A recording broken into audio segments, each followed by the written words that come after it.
कहानी की शुरुआत होती है जहाँ पर हम देखते हैं कि डार्क डीमन लॉर्ड, जिसका की नाम क्लोडाइन होता है, उसने अपने 4 शक्तिशाली जनरल्स को लैंड ऑफ कैटलन के खिलाफ लड़ने के लिए भेजा था और वो बैटल लगातार 7 दिन और 7 रात तक चलती है। लेकिन आखिर में जो उन्हें रोकने में सफल हो पाता है वो होता है एक लड़का मिस्टर हीरो, जिसका असली नाम ज़ेड टूवैन होता है। और हम लोग उनकी पहली मुलाकात को देखते हैं जहाँ क्लोडाइन इस बात से हैरान होता है कि किंगडम ने उसे अकेले ही भेज दिया, जिसपे ज़ेड के पास कोई भी शब्द नहीं होते हैं और वो तुरंत डीमन लॉर्ड के ऊपर हमला करता है। पर डीमन लॉर्ड काफी ज्यादा पावरफुल होता है, इसीलिए वो ज़ेड को इजीली अपने मैजिक से होल्ड बैक कर लेता है और कुछ मैजिक सर्कल एंड अटैक्स को अनलिश करता है, जिन्हें ज़ेड डॉज करते हुए उसकी स्टाफ को हवा में उछाल देता है। लेकिन क्लोडाइन जंप करके स्टाफ को पकड़ लेता है और उस मोमेंटम से ज़ेड को रोक देता है। क्लोडाइन चाहता था कि ज़ेड उसकी आर्मी को ज्वाइन कर ले, लेकिन वो सीधा मना कर देता है। क्लोडाइन को लगता है कि ज़ेड इंसानियत के लिए फाइट कर रहा है, लेकिन ज़ेड उसे रोकते हुए एक्सप्लेन करता है कि वो असल में यहाँ पर बस प्रिंसेस और खजाने के लिए है। और ये बात डीमन लॉर्ड को काफी ज्यादा ही शॉक कर देती है। उसके बाद हमें ज़ेड के बारे में और भी बातें पता चलती है, जैसे कि उसका सपना हमेशा से अमीर बनना और प्रिंसेस से शादी करना रहा है। जब वो छोटा था तब एक नारंगी बाल वाले ने उसे बताया था अगर वो डीमन लॉर्ड को हरा देता है तो उसे खजाना और प्रिंसेस जिसे की रेस्क्यू करने के बाद वो उनसे शादी कर सकता है। इसीलिए ज़ेड अपनी फैमिली के खजाने को लेकर एक जर्नी पर निकल जाता है हीरो बनने के लिए। क्लोडाइन को विश्वास नहीं होता कि उसका कैरेक्टर कितना ज्यादा अजीब है, लेकिन ज़ेड उसे शांत रहकर उसकी कामयाबी में योगदान देने के लिए कहता है। ज़ेड अपनी इमेजिनेशन में एक प्रिंसेस को बचाना कैसा होगा ये सोचकर उसमें एक अलग सी पावर आ जाती है डीमन लॉर्ड को हराने के लिए। ज़ेड उसे खत्म करने के बाद उसके स्टाफ को अपने पास रख लेता है जीत की निशानी के तौर पर और प्रिंसेस की तलाश में निकल जाता है। ज़ेड डंजन में तो आ जाता है पर हैरान हो जाता है ये देखकर कि किडनैप हुई प्रिंसेस असल में एक प्रिंस होता है जिसका नाम रूडा होता है। ज़ेड तुरंत अपनी कहानी बदल देता है कि उसे कोई भी रिवॉर्ड नहीं चाहिए, उसे बचाने के बदले में उसने ये सब कुछ किंगडम के लिए किया। ज़ेड जितना जल्दी हो सके वहाँ से निकल जाता है अपने टेलीपोर्टेशन स्क्रॉल से, लेकिन चीजें वैसी नहीं होती जैसे कि दिखाई देती हैं। ज़ेड अपने घर आ जाता है और गुस्सा होने लगता है कि आखिरकार डीमन लॉर्ड ने क्यों एक प्रिंसेस की जगह प्रिंस को किडनैप किया। तुरंत बाद ज़ेड शांत हो जाता है जब वो एक प्रिंसेस को किसी वीडियो गेम के कवर पे देखता है और इमेजिन करने लगता है जैसे कि वो उसे बुला रही हो। वापस किंगडम पर रूडा कासल में लौट जाता है। वो सभी को बताता है कि वो सिर्फ ठीक ही नहीं है बल्कि उसने कुछ इंटरेस्टिंग चीज भी डिस्कवर की है। वही ज़ेड इस बात से निराश होता है कि उसे वो रिजल्ट नहीं मिले जो कि वो चाहता था अपने हीरो बनने के रास्ते पे, इसीलिए वो इसकी जगह घर पे बैठकर वीडियो गेम खेलने के पाथ को एंजॉय करने का डिसाइड करता है। तभी हम किसी की मेमोरीज को देखते हैं जहाँ पर एक लड़की भाग रही होती है किसी हादसे से जो कि उसके विलेज में हुआ था। वो वहाँ से निकलने में कामयाब हो जाती है, लेकिन उसकी मॉम इतनी लकी नहीं होती। वो लड़की बहुत बुरी हालत में होती है, लेकिन तभी उसे एक डीमन लॉर्ड के द्वारा बचा लिया जाता है। हम देखते हैं कि ये लड़की डीमन लॉर्ड को बहुत ज्यादा मानती थी, इसलिए वो बहुत गुस्सा हो जाती है जब मिस्टर हीरो नाम का बंदा उसे हरा देता है। वो लड़की अपने सपने से उड़ जाती है और सीधा एक नाइफ गुस्से से ज़ेड की फोटो की तरफ फेंकती है। उसके बाद हमें पता चलता है क्लोडाइन के एक्सक्लूसिव नाइट्स के बारे में, जिन्हें डार्क लॉर्ड आर्मी के बिग 4 के नाम से भी जाना जाता था, जिनमें से एक लड़की वो खुद थी। उन्होंने बहुत सारी बड़ी उपलब्धियां हासिल की थी। हालांकि ग्रेट वॉर के समय वे सभी एक के बाद एक ज़ेड से हार गए और अपने अलग अलग रास्तों पर निकल गए। लेकिन वहीं गीना डार्क लॉर्ड का बदला लेने के लिए अपनी आइडेंटिटी छुपाकर किंगडम ऑफ कैटलाइन के लिए निकल जाती है। उस दिन के बाद से गीना ज़ेड को ढूंढ रही होती है क्लोडाइन का बदला पूरा करने के लिए, लेकिन उसके लिए उसे बहुत ज्यादा मेहनत करनी पड़ेगी और वो करती भी है। एक कैफे में जहाँ पर वो 3 महीने से काम कर रही होती है ज़ेड की जानकारी हासिल करने के लिए, और उसे कुछ जानकारी मिलती भी है जहाँ पास्ट में उसे क्लोडाइन का स्टाफ एक शॉप में बिकते हुए दिखाई दिया था, लेकिन उसकी हैसियत नहीं होती उसे खरीदने की। वापस प्रेजेंट में गीना बताती है कि अब उसे पैसों की कोई भी परेशानी नहीं है और उसे अभी तक कोई भी क्लू नहीं मिला है कि आखिरकार मिस्टर हीरो कहाँ हो सकता है। वो सोचती है कि शायद उसकी रक्षा की जा रही है एक इम्पोर्टेंट फिगर होने की वजह से, लेकिन तभी हम देखते हैं कि ज़ेड कैफे के अंदर आ जाता है। वेटर गीना को टेबल नंबर 5 को अटेंड करने के लिए कहती है। वो हैरान हो जाती है ज़ेड को वहाँ देखकर और सोचने लगती है कि वो यहाँ उसे खत्म करने के लिए आया है, पर तब वो दिमाग लगाती है और सोचती है अगर उसे ये करना होता तो पहले ही कर सकता था जब वो लोग मिले थे। गीना प्रेडिक्ट करती है कि पक्का वो कुछ करने का प्लान कर रहा है, लेकिन ज़ेड तो खुश होता है टाउन के सबसे अच्छे कैफे में आकर। गीना कोशिश करती है उससे पोलाइटली पूछने की कि उनका कस्टमर क्या लेना पसंद करेगा। वो हैरान होती है कि उसे तो बस एक मील चाहिए था। ज़ेड ने सुना था कि वो लोग यहाँ पर कुछ एक्स्ट्रा सर्विस भी ऑफर करते हैं। ये सुन गीना सोचती है कि उसके कुछ अजीब इरादे हैं। हालांकि ज़ेड बताता है कि उसे तो बस एक फोटो खिंचानी है इस जगह पर। गीना की बॉस उसे फोर्स करती है पिक्चर में साथ आने के लिए। ज़ेड वहाँ से एक खुशी कस्टमर के तौर पर जाता है। गीना को विश्वास नहीं हो रहा था कि वो उसे पहचान नहीं पाया। तभी हम देखते हैं कि एक अनजान आदमी पूरे समय उन लोगों के ऊपर नजर बनाए हुए था। ये आदमी कैटलन नेशन का स्पाई होता है जो कि जल्दबाजी में वहाँ से भागने लगता है क्योंकि वो हैरान होता है बिग 4 में से एक को वहाँ पर देखकर। जब वो मिस्टर हीरो को ट्रैक कर रहा होता है उसका प्लान होता है ये सब कुछ किंग को दिखाने का, लेकिन तभी अचानक वो रुक जाता है जब उससे भी हट्टा कट्टा आदमी रास्ते के बीच में आ जाता है। उसने भी कैमरा पकड़ रखा था। ये साफ साफ एक अजीब आदमी होता है जो कि अपने कैमरे से उस अजीब आदमी की पिक्चर्स लेने लगता है। स्पाई सोचता है कि कहीं ये आदमी भी उसकी तरह कोई स्पाई तो नहीं, लेकिन देखते ही देखते वो लोगों के द्वारा मार खाने लगता है। स्पाई इस मामले से दूर रहने की सोचता है, लेकिन उसे यकीन होता है जब उसे पता चलता है कि ये आदमी बिग 4 में से एक है जिसका नाम पेग है। हमें पता चलता है कि पेग एक फोटोग्राफर है जो कि ऑब्सेस्ड है मैजिकल गर्ल से। ग्रेट बैटल के अंदर डेमन लॉर्ड के ग्रेट नाइट में से एक के तौर पर उसने सिंगल हैंडली रोज ऑर्डर की सबसे पावरफुल फीमेल नाइट को हरा दिया था। जैसे ही वॉर खत्म होती है वो अपनी फोटो एल्बम को पब्लिश करने के लिए तैयार हो जाता है। फिर हम किसी जगह पर रोज ऑर्डर की कैप्टन को देखते हैं जो कि गुस्सा होती है पेग से। जब से उसे उसकी एल्बम के बारे में पता चला होता है वो बहुत ज्यादा निराश होती है। ये देखकर और परेशान भी इतने सारे फैन लेटर्स के मिलने पर वो किसी दिन उससे अपना बदला लेने की सोचती है, लेकिन हैरान हो जाती है उसे अपनी विंडो से बाहर भागते देख। वापस जेड के घर पर वो ये देखकर परेशान हो जाता है कि पेग उससे मिलने के लिए आया है। जेड उसे पीछा छुड़ाने की सोचता है क्योंकि जब भी कोई उसका पीछा करता है तो वो यहाँ आ जाता है। पेग कहता है कि वो तो पुराने दोस्त है ना, लेकिन जेड मना कर देता है। ये बात पेग को निराश कर देती है। जेड अब आखिरी बार उसे अपने घर में जगह देने के लिए तैयार हो जाता है और पेग उसे कहता है कि वो लोग बाद में वीडियो गेम्स भी खेल सकते हैं। जेड पेग को वार्निंग देता है कि वो उसकी कीमती कलेक्शन को हाथ न लगाए, लेकिन पेग मुस्कुराते हुए कहता है कि वो सिर्फ देखेगा। जब वो देखता है तो हैरान रह जाता है क्योंकि उसे वहाँ पर जेड और जीना की फोटो मिलती है। वो तुरंत जेड से पूछता है कि ये क्या है। पहले तो जेड समझ नहीं पाता कि पेग किस फोटो की बात कर रहा है, लेकिन कुछ देर बाद उसे याद आता है कि ये देखकर पेग को लगा होगा कि शायद जेड और जीना एक दूसरे को पसंद करते होंगे। दूसरी तरफ किंगडम में किंग को ये जानकर शौक लगता है कि मिस्टर हीरो का बिग 4 के साथ संबंध है। उसे ये भी बताया जाता है कि प्रिंस रूडा ने ही ऑर्डर दिए थे मिस्टर हीरो के ऊपर नजर रखने के। किंग ये बात सुनकर हैरान होता है और सोचता है कि रूडा क्या करने की सोच रहा है, क्योंकि कहीं वो उन्हें फंसाने की कोशिश तो नहीं कर रहा ताकि वो मिस्टर हीरो को खत्म कर दे। अभी एक जनरल कहता है कि मिस्टर हीरो जरूर बिग 4 के साथ मिल गया होगा क्योंकि अकेले उसके लिए भी डेमन लॉर्ड को हराना नामुमकिन है। ये सुनकर किंग तुरंत ऑर्डर देता है कि सभी नाइट्स जेड यानी कि मिस्टर हीरो को ढूंढे और उसे अरेस्ट कर ले। किंग ये भी ऐलान करता है कि अगले दिन सुबह उन्हें बिग 4 में से एक मेंबर को एग्जीक्यूट यानी कि फांसी देनी है, फॉलन हीरो रॉक ब्रैकहेड। इसके बाद हम देखते हैं कि प्रिजन में कुछ गार्ड्स के ऊपर हमला होता है। एक अनजान आदमी रॉक के पास आता है और बताता है कि उसका एग्जीक्यूशन होने वाला है। रॉक तुरंत पहचान लेता है कि ये प्रिंस रूडा है। रूडा उसे कहता है कि वो उसकी मदद कर सकता है डार्क वॉइड में वापस जाने के लिए ताकि डार्क लॉर्ड की आर्मी को फिर से जिंदा किया जा सके। रूडा खुद को हॉस्टेज बनाने के लिए भी तैयार हो जाता है, लेकिन रॉक पूरी तरीके से टूट चुका था। वो अपने आप को अब एक नाकामयाबी के तौर पर देखता है। ये सुनकर रूडा को गुस्सा आ जाता है। रॉक उसे याद दिलाता है कि क्लोडाइन अब मर चुका है और अब वो अपने आप से कुछ भी नहीं कर सकता। प्रिंस डिसाइड करता है कि वो अपना प्लान अकेले ही आगे बढ़ाता रहेगा और इसीलिए इसी के साथ वो रॉक को अलविदा कहकर चला जाता है। वापस जेड के घर पर जेड पेग से रॉक के बारे में पूछता है। पेग बताता है कि रॉक एक स्वॉर्डमैन फैमिली का बड़ा बेटा है जो कि बहुत ही ज्यादा डेडली है, लेकिन कहा जाता है कि उसकी एक बहन है जो कि उससे भी ज्यादा पावरफुल है। किसी को नहीं पता कि उसने डार्क लॉर्ड आर्मी को आखिरकार ज्वाइन क्यों किया था, पर लोग कहते हैं कि इसका कुछ लेना देना है legend of the black dragon डेल तारो की कहानी से। जेड ये कहानी जानता था कि कार्टलैंड किंगडम में एक दिन ट्विंस पैदा होते हैं, इनमें से एक बच्चा तो ब्लैक ड्रैगन के लिए बलि चढ़ा दिया जाता है ताकि बदले में वो उनकी रक्षा करे। जेड कहता है कि वॉर खत्म होने के बाद से रॉयल सिटी के अंदर अजीब सा डार्क मैजिक फील हो रहा है और इस कंट्री के अंदर कुछ तो गड़बड़ चल रही है। गेम खत्म होने के बाद जेड कहता है कि वो खाना लेने के लिए जा रहा है, लेकिन पेग बेशर्मों की तरह उसे पूरी खाने की लिस्ट देने लगता है। जेड गुस्सा होते हुए कहता है कि वो उसका नौकर नहीं है और न ही ये उसका घर है। तभी अचानक से जेड के घर का दरवाजा जोर से कोई बुरी तरीके से तोड़ देता है। ये देख वो दोनों शॉक्ड रह जाते हैं क्योंकि सामने जिना खड़ी होती है जो कि अपना बदला लेने के लिए आई थी, पर पेग और जेड दोनों लड़कों को एक साथ देखकर हैरान रह जाती है। पेग घबराकर हालत सुधारने की कोशिश करता है कि वो लोग सिर्फ दोस्त हैं और कुछ भी नहीं, लेकिन ये बात जिना को और भी ज्यादा गुस्सा दिला देती है। उसे लगता है कि पेग ही था जिसने की ग्रेट वॉर के दौरान जेड को कासल में घुसने दिया होगा। जब जेड इस बात से सहमत करता है तो पेग को फिर से चीजें समझाने की जरूरत पड़ती है। वो एक्सप्लेन करता है कि उसे फंसाया गया था। उस वक्त वो अकेले गेट को गार्ड कर रहा था जहाँ जेड ने उसका ध्यान भटकाकर उसके ऊपर हमला कर दिया। जीना को अब और ज्यादा बर्दाश्त नहीं होता। वो सोचती है कि जेड ने उसे बार बार हराया था, इसीलिए इस बार वो उसे बताएगी कि आखिरकार हार कैसी होती है। जेड उसे रोकने की कोशिश करता है कि वॉर अब खत्म हो चुकी है और वो दोबारा उनका दुश्मन नहीं बनना चाहता, लेकिन जिना बदला लेने के लिए बहुत ज्यादा बेचैन होती है, इसीलिए वो लगातार रैकलेसली अटैक करना जारी रखती है और जेड को पीछे ढकेल देती है। जेड जिना के सभी डेडली अटैक्स को आसानी से डॉज कर लेता है, लेकिन हैरान रह जाता है जब उसे one of the princess figure की आवाज सुनाई देती है। वो इमेजिन करता है कि जैसे प्रिंसेस उसे मदद के लिए बुला रही हो, जिसे सुनते ही जेड के अंदर का हीरो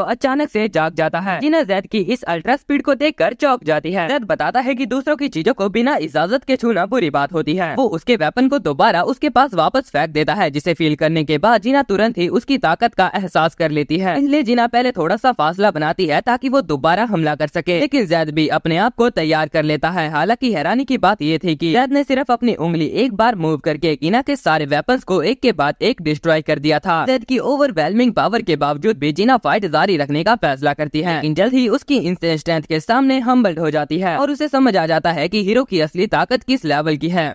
जैद बहुत दुखी होता है जब उसे एहसास होता है कि जिन्हा ये मानती है कि उसने क्लोडाइन को हराने के लिए कुछ घटिया चालों का इस्तेमाल किया होगा। ये बात उसे बहुत ही ज्यादा इंसल्टिंग लगती है, इसलिए वो गुस्से में कहता है कि हम दोनों ने अपना पूरा बेस्ट दिया था उस डुअल में। वो उनके सपनों और इज्जत के लिए एक लाइफ और डेथ की लड़ाई थी। जैद ये भी बताता है कि जीना खुद उसके घर उसकी जान लेने के लिए आई थी, तो उसे खुद मरने के लिए भी तैयार रहना चाहिए। ये बात एक तरह से धमकी की तरह लग रही थी, पर जैद उसे अच्छे से समझाता है कि अब वॉर खत्म हो चुकी है, इसीलिए अब किसी को भी मरने की जरूरत नहीं है। ये सुनकर जीना एकदम शांत रह जाती है। उसे याद आता है कि जब क्लोडाइन ने कभी कहा था कि अगर मुमकिन हो तो वो चाहता है कि इस वॉर में किसी की भी जान ना जाए। ये बात सोचकर जीना की आंखों में आंसू आ जाते हैं, जिसे देख पैग गुस्सा होकर जैद को डांटता है और कहता है कि उसने एक लड़की के दिल को दुखाया है। इस पर जैद माफी मांगते हुए कहता है कि अगर जिन्हा चाहे तो वो उसे कुछ हिट्स मार सकती है, लेकिन सिर्फ इस शर्त पर कि रिवेंज यही खत्म हो जाएगा। जैद वादा करता है कि वो वापस से फाइट बैक नहीं करेगा, लेकिन वो अंदर ही अंदर अपना डिफेंस भी रेडी कर लेता है। उसे लगता है कि वो जीना के अटैक्स को डिफेंड कर लेगा, पर वो गलत होता है। जीना उसे एक पावरफुल पंच मारती है जो कि उसकी फैमिली टेक्निक पायरेसिंग शील्ड पर बेस होती है, जिससे जैद एक दीवार पर जाकर टकरा जाता है। जीना कहती है कि वो सिर्फ थोड़ा सा ब्रेक ले रही है अपना रिवेंज लेने से, पर एक दिन वो जैद को जरूर हराएगी। जैद उसे जिद्दी कहकर टॉन्ट करता है, लेकिन अचानक उसे कुछ महसूस होता है। वो कहता है कि उन्हें घेर लिया गया है। जब वो बाहर देखते हैं तो कम से कम 100 सोल्जर उसके घर के आसपास खड़े होते हैं। उन सभी को देखकर साफ साफ पहचाना जा सकता था कि वो किंग की फोर्स है। जैद अंदाजा लगाता है अगर ये किंग के आदमी है तो उनका टारगेट वो नहीं हो सकता। जीना भी कहती है कि कोई उसका पीछा नहीं कर रहा था, तो सोल्जर उसके पीछे भी नहीं हो सकते। हालात देखकर जैद जीना को सिग्नल देता है कि अगर कुछ भी गड़बड़ हो जाए तो वो लोग पैक को सीधा उन लोगों को सौंप देंगे। बाहर एक मेज जिसका नाम जैर होता है सोल्जर को अटैक करने के लिए रेडी करता है, पर वो सभी लोग हैरान रह जाते हैं जब देखते हैं कि उनके टारगेट अपने आप से खुद उनके सामने आ गए हैं। जैद उसे कहता है कि उसने बिग फोर को पकड़ने में उनकी मदद की है और अब वो लोग पैक को यहाँ से उनके साथ ले जा सकते हैं। जैर उसका शुक्रिया करता है, लेकिन तुरंत एक शॉकिंग बात बोलता है। उन्हें पता चल गया है कि जैद डार्क लॉर्ड की फोर्स के साथ मिल चुका है। इसी के चलते किंग ने ऑर्डर दिए हैं कि मिस्टर हीरो को जस्टिस के साथ सजा दी जाए और उसे कैप्चर कर लिया जाए। जैद अपनी सफाई देने की कोशिश करता है, लेकिन जैर उसकी कोई भी बात नहीं सुनता और तुरंत एक powerful spell infinite gravity cast करता है, जिससे वो सभी ग्राउंड पे दब जाते हैं। हालांकि जैर को ये देखकर हैरानी होती है कि इतने पावरफुल स्पेल के बावजूद भी जैद थोड़ा सा मूव कर पा रहा है। जैर कहता है कि सच में ये सिर्फ ग्रेट मिस्टर हीरो ही है जो इतने प्रेशर में भी सीधा खड़ा रह सकता है। फिर जैद दिखाता है कि वो सिर्फ खड़े रहने के अलावा भी बहुत कुछ कर सकता है। वो भी एक मैजिक रिवर्सल नाम की स्पेल को यूज करता है, जिससे वो पूरी आर्मी को एक सेकंड में अपने घुटनों पर ला देता है। जैर को यकीन नहीं होता कि जैद एक स्वॉर्डमैन होने के बावजूद भी इतना हाई लेवल का मैजिक यूज कैसे कर सकता है। जैद मुस्कुराकर कहता है कि उसने कब कहा कि वो एक स्वॉर्डमैन है, वो बस स्वॉर्ड इसीलिए यूज करता है क्योंकि उसे वो कूल लगती है। जैर इसके बाद उसका मैजिक तोड़ देता है और एक न्यू यूनिट को अटैक करने के लिए रेडी करता है, पर जैद ने पहले से ही उन लोगों से निपटने का प्लान बना रखा होता है। वो एकदम से अचानक उस जगह से भाग जाता है। भागते हुए वो अपने साथ बिग फोर के मेंबर्स को ब्लेम करता है कि ये सब कुछ बस उनकी वजह से हो रहा है। तभी अचानक एकदम से कोई हैमर पकड़ी हुई लड़की उन पर हमला कर उनकी बातों को रोक देती है। वो लड़की रोज ऑर्डर की कैप्टन होती है, जिसे ये देखकर यकीन नहीं होता कि मिस्टर हीरो बिग फोर का साथ दे रहा है। वो डिमांड करती है कि जैद पैक को उसे सौंप दे। जैद बिना कुछ सोचे समझे पैक को उसके हवाले कर देता है और तुरंत वहाँ से निकल जाता है। रोज ऑर्डर की कैप्टन यानी कि मारिया पैक को मारने के लिए रेडी होती है और अपना भेष उतार देती है, पर पैक अपनी कीमती फोटोज लेने के लिए बहुत ज्यादा हड़बड़ी में होता है। इसी दौरान रोज ऑर्डर के कुछ और मेंबर्स भी वहाँ पर आ जाते हैं मारिया की मदद के लिए। मारिया उन्हें देखकर सोचती है कि वो लोग अपनी बैटल आउटफिट में क्यों हैं, जबकि उन्होंने पहले मिलकर डिसाइड किया था कि पैक को हराने का सिर्फ एक ही रास्ता है, उसके दिए कपड़े पहनकर उसे डिस्ट्रैक्ट करना। वो सभी ये आइडिया यूज करने के लिए रेडी होते हैं केवल मारिया के अलावा, लेकिन बाद में वो भी मान जाती है। मारिया उन सबसे पूछती है कि उन लोगों ने प्लान के मुताबिक अपनी ड्रेस चेंज क्यों नहीं की, जिस पे वो सभी कहते हैं कि वो आइडिया बहुत ज्यादा शर्मनाक हो जाता, इसीलिए उन्होंने इसे बदल दिया। ये सुनकर मारिया को और भी ज्यादा गुस्सा आ जाता है। वो दोबारा पीछे मुड़ के देखती है जहाँ पर पैक अभी भी उसकी पिक्चर्स ले रहा होता है। मारिया अपने टीम मेंबर से कहती है कि वो पैक को रोक के रखेगी, जब उन्हें मौका मिले तो वो उसे खत्म कर दे। ये कहकर मारिया अपने हैमर के साथ पैक की तरफ दौड़ती है। दूसरी तरफ जैद और जीना अभी भी भाग रहे होते हैं। दो गार्ड अचानक से उनका रास्ता ब्लॉक उन्हें पकड़ने की कोशिश करते हैं, इसीलिए जैद एक बॉडी इनहेंसमेंट स्पेल का यूज कर एक गार्ड को इजीली नॉकडाउन कर देता है। दूसरा गार्ड उसे कॉम्बैट में बिजी रखता है, पर जैद इस बार एक स्पीड अप स्पेल का यूज करके उसे भी ठिकाने लगा देता है। दोनों गार्ड को हराकर जैद और जीना फिर से वहाँ से भागने लगते हैं, लेकिन तभी वो दोनों एक बड़े ग्रुप ऑफ सोल्जर के सामने आ जाते हैं जो कि उन्हें कैप्चर करने के लिए तैयार खड़े होते हैं। बचने के लिए वो दोनों तुरंत वॉल क्लाइंब करके रूफ टॉप पर पहुंच जाते हैं। जब वो पीछे देखते हैं तो उन्हें कोई दिखाई नहीं देता। ज्यादा सोचता है कि उन्होंने सोल्जर से छुटकारा पा लिया, लेकिन तभी आगे से एक बीम जैसी येलो रोशनी अचानक से उनकी तरफ आती है, जिससे कि ज्यादा तुरंत ही ब्लॉक कर लेता है। उनके आगे एक बड़े से रूफ टॉप पर जायर अपने बंदों के साथ खड़ा होता है। इसके सर के ऊपर एक बड़ा सा मैजिक सर्कल चमक रहा होता है। जायर उन्हें सरेंडर करने की सलाह देता है क्योंकि पूरा किंगडम उनके पीछे है और अब उनके पास भागने का कोई रास्ता भी नहीं बचा। जीना घबरा कर पूछती है कि अब वो इतने सारे एनिमी से कैसे बचेंगे। तभी जैद उसे एक टेलीपोर्टेशन रिंग दिखाता है। वो उसे समझाने की कोशिश करता है कि ये रिंग उन्हें किस जगह पर टेलीपोर्ट करेगी, लेकिन जीना बिना उसे पूरा बोलने दिए रिंग पहन लेती है। अगले ही पल वो दोनों टेलीपोर्ट हो जाते हैं और सोल्जर से बचकर भाग निकलते हैं। दूसरी तरफ जायर एक मैजिक ट्रैकिंग स्पेल को कास्ट करता है ताकि पता चल सके कि जैद और जीना कहाँ गए, लेकिन जो वो देखता है उससे वो बिल्कुल भी खुश नहीं होता। जीना इधर उधर देखती है और हैरान होती है कि वो लोग कहाँ आ गए। तभी अंधेरे में से कुछ भारी भरकम कदमों की आवाज सुनाई देती है। अंधेरे में छिपा एक मॉन्स्टर कहता है, वेलकम बैक जैद। जब वो आखिरकार रोशनी में आता है तो पता चलता है कि वो एक ह्यूज रेड ड्रैगन होता है। जीना डर के मारे पीछे हट जाती है। जैद मुस्कुराते हुए उसे मास्टर कहकर बात करता है। जीना हैरान होती है कि जैद उस ड्रैगन को अपना मास्टर कह रहा है। ड्रैगन कहता है कि अगर वो वापस आ गया है इसका मतलब वो अपनी सजा के लिए तैयार है। जैद घबराकर अपने मास्टर से कहता है कि उस पे थोड़ी दया की जाए, लेकिन ड्रैगन बिना कुछ कहे सीधा उसे एक ही झटके में निगल जाता है। जीना बहुत ज्यादा कंफ्यूज हो जाती है कि उसका मास्टर होने के बावजूद भी उसने उसे क्यों खाया, लेकिन कुछ देर बाद ड्रैगन उसे थूक देता है। जैद पूरा स्लाइवा में भीग गया होता है और उसके हाथ पैर भी बंधे हुए होते हैं। फिर वो रेड ड्रैगन अपनी ह्यूमन फॉर्म में बदल जाती है और कहती है कि आज वो जैद से अच्छी तरह बात करना चाहती है। उस रेड ड्रैगन का असली नाम लेसी लूकस होता है। उन दोनों को वो अपने घर पे टेलीपोर्ट कर देती है। वहाँ पर जैद चुपचाप घुटनों के बल बैठा रहता है, बिल्कुल उदास। जीना इधर उधर देखकर हैरान होती है कि एक रेड ड्रैगन इतने सुंदर घर में रहता है। लूसी उससे बहुत सारे सवाल पूछना चाहती थी, लेकिन सबसे पहले वो पूछती है कि उसने उसके हॉर्न के साथ क्या किया। जैद कहता है कि उसने उसके हॉर्न को संभाल के रखा है और उसके साथ कुछ भी नहीं किया, लेकिन लूसी एक ट्रूथ स्पेल को कास्ट करती है और दोबारा वही सवाल करती है। इस बार जैद कहता है कि उसने सुना था ड्रैगन हॉर्न में बहुत ही ज्यादा पावरफुल मैजिक होता है, इसलिए उसने वो हॉर्न एक नोबल को मेडिसिन बनाने के लिए बेच दिया क्योंकि वो बहुत ही ज्यादा डिमांड में था। ये सुनकर लेसी गुस्से में बार बार जैद को पंचेस मार रही होती है कि उसने ऐसा क्यों किया। जीना सोचती है कि वो बहुत ही ज्यादा ड्रामा कर रही है, पर वो बहुत ज्यादा कूल भी है। लेसी अचानक थोड़ी देर रुककर पूछती है कि उसका और जीना का क्या रिश्ता है और फिर से उसे मारने लगती है और कहती है कि पहले उसने उसका हॉर्न खराब कर दिया और अब वो दूसरी लड़की के साथ है। जीना उसे समझाने की कोशिश करती है, लेकिन लेसी रोना शुरू कर देती है। वो जैद को छोड़ देती है और जमीन पर बैठ जाती है। लेसी जैद से पूछती है कि उसके साथ ऐसा क्यों हुआ है जब से वो बड़ा हो गया, क्योंकि बचपन में वो कितना प्यारा था, उसके आंसू नहीं रुकते और जैद उसे शांत करने की कोशिश करता है। जीना पूछती है कि क्या वो बचपन से लेसी के साथ रह रहा है या वो भी एक रेड ड्रैगन है। जैद कहता है कि वो बस एक नॉर्मल इंसान है जो कि लेसी के साथ रह रहा था, उससे पहले जब तक वो एक हीरो नहीं बना था। लेसी तब एकदम से कुछ याद करती है कि जैद ने अपनी कॉन्शियसनेस खो दी जब एक आदमी ने उसे हीरो बनने के लिए मजबूर किया। उस दिन गोदाल और जैद एक टेबल पर बैठकर लंच कर रहे होते हैं। गोदाल जैद को कहता है कि उसे जरूर डेमन लॉर्ड को हराकर एक हीरो बनना चाहिए जिससे वो राजकुमारी को बचाकर अपनी वाइफ बना सकता है। जैद ये सब चीजें इमेजिन करने लगता है और मन में फैसला कर लेता है, इसीलिए जैद लेसी से कहता है कि वो एक हीरो बनना चाहता है। गोदाल तुरंत अपना सामान बांधता है और जैद को अलविदा कहकर चला जाता है, इससे पहले कि लेसी उसे कुछ कह सके। वापस प्रेजेंट में लेसी जैद को डांटती है कि उसने गोदाल की बातें सुनकर इतने बुरे काम किए, यहाँ तक कि उसका हॉर्न भी काट दिया। जैद जवाब देता है कि लेसी ने ही हॉर्न काटने की इजाजत दी थी, हालांकि अब उसे कोई भी फर्क नहीं पड़ता। लेसी फैसला करती है कि अब वो उसे अपनी नजरों से दूर नहीं होने देगी क्योंकि बाहर की दुनिया बहुत खतरनाक है। वो मजाक में जीना को पॉइंट करते हुए कहती है, ऐसी जंगली बिल्ली से भी वो आकर्षित हो सकता है सीना को कुछ भी समझ नहीं आता। जेड कहता है कि वो जानता है बाहर कितना डेंजर है, इसीलिए तो वो वापस आया। जब वो पहली बार यहाँ से गया था तब उसने सोचा था कि लैसी खुद उसे वापस बुला लेगी। लैसी कहती है उसे लगा था कि जेड कैपिटल भाग गया उससे बचने के लिए। जेड ये बात समझ नहीं पाता। तभी लैसी बताती है कि वो कैपिटल नहीं जा सकती क्योंकि वहाँ पर एक अजीब सा आदमी रहता है। सीन शिफ्ट होता है और हम लोग प्रिंस रूडी को रूफटॉप पर खड़ा देखते हैं। वो चुपचाप नीचे स्क्वायर की तरफ देख रहा होता है और सोचता है कि रॉक ने उसका प्रपोजल ठुकरा कर बेवकूफी की है। वो वहाँ से निकल जाता है जब गार्ड्स रॉक को फांसी के लिए लेके जा रहे होते हैं। लोगों के बीच में रॉक के क्राइम्स को पढ़ा जाता है और उसके एग्जीक्यूशन के ऑर्डर दे दिए जाते हैं। जितने भी लोग वहाँ पर जमा होते हैं सब उसे चिल्लाते हुए किंग का दुश्मन कहते हैं और चीजें फेंकने लगते हैं। हालांकि उसे जरा सा भी फर्क नहीं पड़ता। तभी भीड़ में से एक लड़की निकलती है कुछ खाते हुए। रॉक उसकी तरफ देखता है और तुरंत पहचान जाता है कि वो उसकी सिस्टर गिल है। गिल बार्कहेड फैमिली की सबसे बड़ी लड़की है जिसे बचपन से ही तलवार चलाने का शौक था। केवल 15 साल की उम्र में उसने एक ओल्ड जनरेशन के स्वॉर्ड मास्टर को हरा दिया था। उसने तभी तय कर लिया था कि वो सिर्फ उसी आदमी से शादी करेगी जो कि उससे ज्यादा पावरफुल होगा। इसीलिए वो पूरी दुनिया घूमकर अलग अलग मास्टर को चैलेंज देती थी पर कोई भी उसे हरा नहीं पाता था। इसीलिए 35 साल की उम्र में वो अभी भी अकेली है। एक गार्ड उसे वार्निंग देता है कि वो ऑफिशियल ड्यूटीज के बीच में दखल ना दे। रॉक सोचता है कि वो यहाँ स्क्वायर में क्या कर रही है। दूसरा गार्ड समझ जाता है कि ये रॉक की बड़ी बहन है,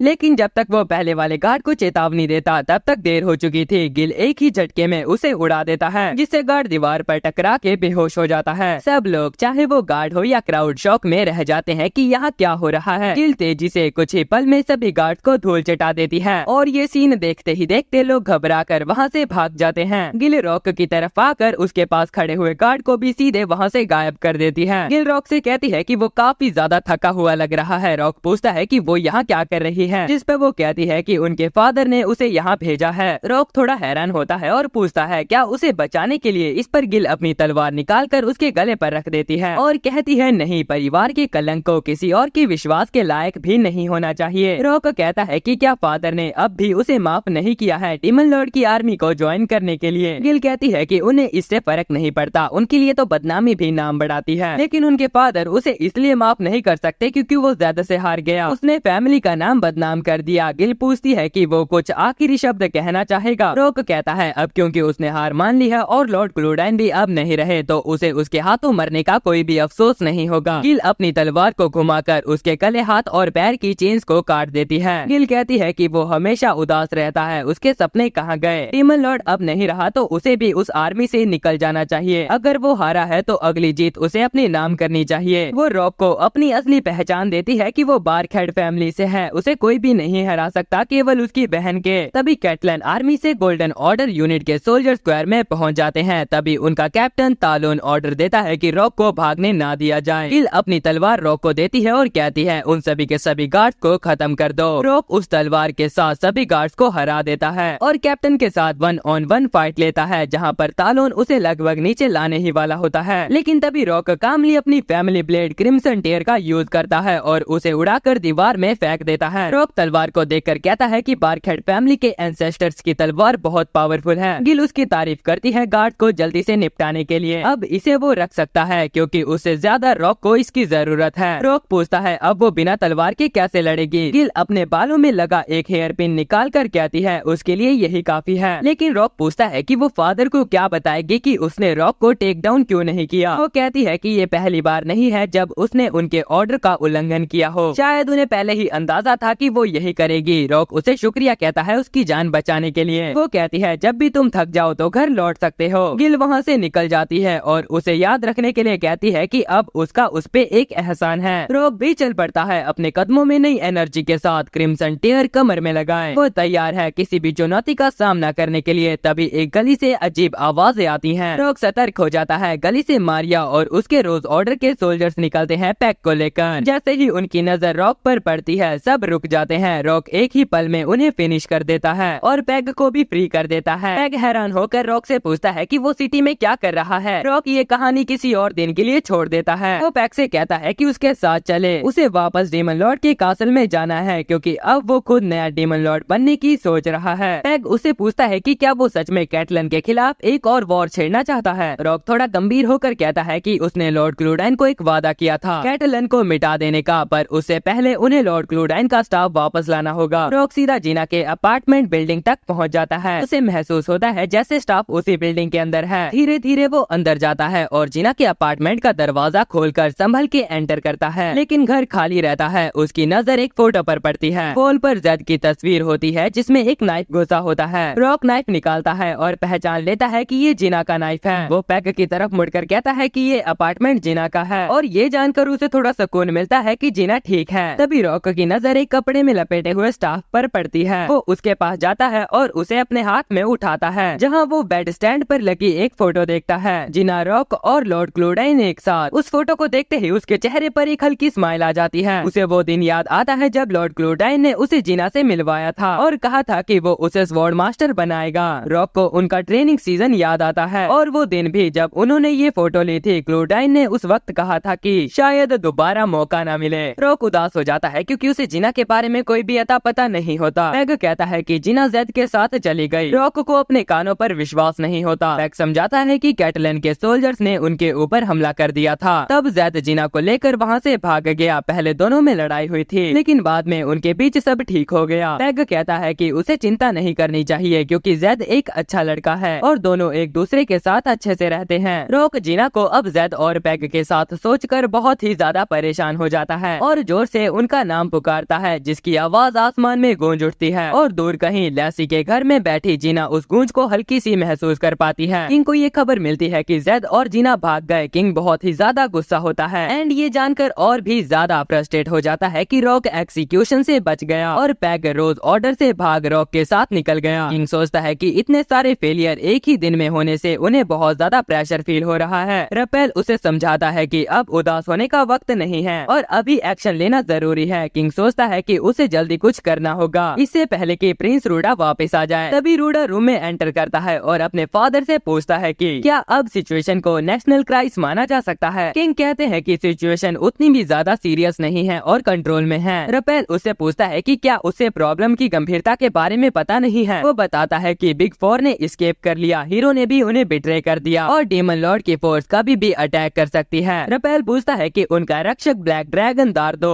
अभी तक क्यों नहीं आया। किंग डर के मारे रपेल को चुप रहने को कहता है। रूडा स्माइल करता है और उसके अराउंड ब्लैक मिस्ट जैसा स्मोक छाने लगता है। एक वॉइस रूडा को दार्दो कहकर एग्रीमेंट फॉलो करने के लिए कहती है। एक पर्पल बीम बिल्डिंग में से निकलती है और रूडा ब्लैक ड्रैगन दार्दो में ट्रांसफॉर्म हो जाता है। दार्दो रूफ तोड़कर बाहर निकलता है और एक टेरिफाइंग रोर करता है। रपेल दार्दो की तरफ पॉइंट करके उसे कुछ बोलने की कोशिश करता है लेकिन बोल नहीं पाता। किंग कहता है कि रपेल ने जो देखा है उसे नहीं देखना चाहिए था और अपनी तलवार ड्रॉ करता है ताकि रपेल न्यूज स्प्रेड ना कर सके। रूडा सोचता है कि लैसी इसके लिए रेडी है या नहीं। दार्दो रोर करता है और सिटी के लोग उसे नोटिस कर लेते हैं। रॉक और पैग एक अलाई के कॉर्नर से दार्दो को देखते हैं। दार्दो तेजी से लैसी की तरफ मूव करता है वापस लैसी के घर में। लैसी जेड से कहती है कि वो अपने रूम में ही रहे और कहीं भी ना जाए। जेड बंदा होता है और लैसी से रिक्वेस्ट करता है कि कम से कम उसे खोल तो दे। लैसी कहती है अगर वो उसे खोल देगी तो वो सीधा यहाँ से भाग जाएगा और वो यहाँ पर सोल्जर से सेफ भी है। अचानक एक मैजिक बैरियर उनके घर के आसपास आ जाता है। दार्दो एक पर्पल एनर्जी बीम लैसी पे मारता है। लैसी एक मैजिक सर्कल क्रिएट करती है अटैक को ब्लॉक करने के लिए और जेड से पूछती है कि क्या वो ठीक है। जेड सेफ होता है लेकिन उसकी शील्ड गायब होने लगती है। जैसे ही अटैक रुकता है लैसी मौका देखकर अपनी ड्रैगन फॉर्म में ट्रांसफॉर्म हो जाती है। दार्दो अपने आप को बचाने के लिए शील्ड समन करता है लेकिन लैसी दार्दो की शील्ड से टकराकर दार्दो को जमीन पर गिरा देती है। लैसी अपने मैजिक का यूज कर सर्कल्स खोलती है जो एक्सप्लोजिव्स बन के गिरते हैं जिससे ह्यूज एक्सप्लोजन होता है। जीना जेड से कहती है कि ये बैटल उनके लिए बहुत ही ज्यादा भयानक है। जेड एक पोशन पीता है ताकि वो अपनी हेल्थ को रिस्टोर कर सके। वो जीना को बताता है कि लैसी ड्रैगन्स में भी एक फॉरबिडन ड्रैगन मानी जाती है। कुछ तो उसका फर्स्ट अटैक भी सरवाइव नहीं कर पाते लेकिन दार्दो फिर भी जमीन से उठ जाता है, इसलिए लैसी शॉक हो जाती है कि वो अभी भी जिंदा है। दार्दो रीजनरेट करते ही लैसी पर अटैक करते हुए उसके शोल्डर को बाइट कर लेता है। लैसी दर्द से चीखती है और फाइट बैक करते हुए एनर्जी बीम शूट करती है जो दार्दो के आर पार हो जाती है लेकिन वो फिर से रीजनरेट कर लेता है। रूडा अपनी शैडोज का यूज करते हुए लैसी को रोकने की कोशिश करता है और पूछता है कि क्या उसकी पावर चली गई लेकिन लैसी एनर्जी बीम फायर करना कंटिन्यू रखती है। हालांकि दार्दो फिर से रीजनरेट कर उस पर शैडो से अटैक करता है। जेड सोचता है कि दार्दो का रीजनरेशन ऑर्डिनरी नहीं है। वो डिसाइड करता है कि बैटल को लंबा ना करते हुए इसे यहीं पर खत्म कर देगा। जीना पूछती है कि वो क्या प्लान कर रहा है। जेड कहता है कि वो लैसी को बचाएगा। जीना जेड को रिमाइंडर देते हुए कहती है कि वो सिर्फ एक ह्यूमन है और डायरेक्ट अटैक में जीत नहीं सकता। जेड इस बात को मान लेता है और सोचता है कि एक आइडिया है जो कि ड्रैगन के सेकंड अटैक पे बेस है। वो जीना को एक नेकलेस देता है और कहता है कि जितना फास्ट हो सके यहाँ से निकल जाए। जीना की कुछ कहने से पहले ही जेड टेलीपोर्ट हो जाता है। दार्दो और लेसी अभी भी कॉम्बैट में थे और जेड अचानक से लेसी के शोल्डर पर अपीयर हो जाता है। लेसी पूछती है कि क्या वो ठीक है या नहीं। जेड दार्दो को देखता है और सोचता है क्योंकि दार्दो उन्हें इतनी दूर से टारगेट कर रहा है, इसका मतलब है कि वो अपने विजुअल सेंस का यूज नहीं कर रहा। दार्दो जेड को नोटिस कर अटैक करने की कोशिश करता है। जेड लेसी को शांत रहने को कहकर उसे वापस से ह्यूमन फॉर्म में ट्रांसफॉर्म कर देता है। फिर उसे अपने हाथ में पकड़ लेता है और बताता है कि ट्रैकिंग से बचने का भी सिर्फ एक ही रास्ता है। जेड डिस्गाइज और ट्रांसफर मैजिक टेक्निक का यूज कर फौरन उसके सामने एक मैजिक सर्कल अपीयर कर देता है। वो दार्दो को अलविदा कहकर गायब हो जाता है। रूडा को जेड का हाइड एंड सीक गेम अच्छा लगता है, लेकिन वो जानता है कि जेड उसे छुप नहीं सकता।